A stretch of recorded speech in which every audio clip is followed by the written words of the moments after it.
Peermade technical higher secondary സ്കൂളിലെ NSS യൂണിറ്റിന്റെ സപ്തദിന ക്യാമ്പിന്റെ ഭാഗമായി വണ്ടിപ്പെരിയാർ സാമൂഹികാരോഗ്യ കേന്ദ്രത്തിൽ ശുചീകരണ പ്രവർത്തനങ്ങൾ നടത്തി.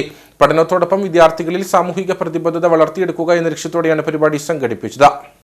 ക്യാമ്പിന്റെ ഭാഗമായി വിദ്യാർത്ഥികൾക്കായി വിവിധ ഇനം പരിശീലന പരിപാടികളും സംഘടിപ്പിച്ചിരുന്നു. ഇതോടൊപ്പം സാമൂഹിക സേവനം ഉൾപ്പെടുത്തിയാണ് NSS യൂണിറ്റ് വോളണ്ടിയർമാർ വണ്ടിപ്പെരിയാർ സാമൂഹികാരോഗ്യ കേന്ദ്രത്തിൽ ശുചീകരണ പ്രവർത്തനങ്ങൾ നടത്തിയത്. പീരുമേട് അഗച്ചാടിയുടെ ടെക്നിക്കൽ ഹയർ സെക്കൻഡറി സ്കൂളിൽ നിന്ന് NSS പിള്ളേരാണ് ഇന്ന് നമ്മുടെ ചോറക്കുളം കമ്മ്യൂണിറ്റി ഹെൽത്ത് സെന്ററിലെ ശുചീകരണം നടത്താൻ വേണ്ടി കടന്നു വന്നത്. ഏകദേശം 24 കുട്ടികളും 4 അധ്യാപകരും കൂടിയാണ് കടന്നു വന്നത്. ഹോസ്പിറ്റലിന്റെ ആവശ്യപ്രകാരം മാത്രമല്ല, കുട്ടികൾക്ക് നല്ലൊരു ബോധവൽക്കരണം, സാമൂഹിക ഒരു ഇടപെടൽ കൊടുക്കണം. കുട്ടികൾ മറ്റ് സഹപാഠികൾക്ക് സമൂഹത്തിന് നല്ലൊരു അന്തരീക്ഷം പകർന്നു കൊടുക്കണം.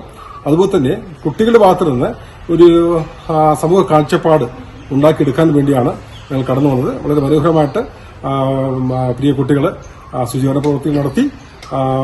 എന്റെ പ്രോഗ്രാം ഓഫീസറായിട്ടുള്ള ശ്രീമതി ഡോണ ജോർജ്, ശ്രീമതി മാരിയമ്മ ടീച്ചർ, ശ്രീമതി അജിത, ശ്രീമതി ഇന്ദു എബിൻ തുടങ്ങിയ അധ്യാപകർ ഇവിടെ ഉണ്ടായിരുന്നു. School principal P. Babu, NSS programme കോർഡിനേറ്റർമാരായ ഡോണ ജോർജ്, മാരിയമ്മാൾ, അധ്യാപകരായ ഇന്ദു, അബിൻ, അജിത വർഗീസ് എന്നിവർ ക്യാമ്പിന് നേതൃത്വം നൽകി.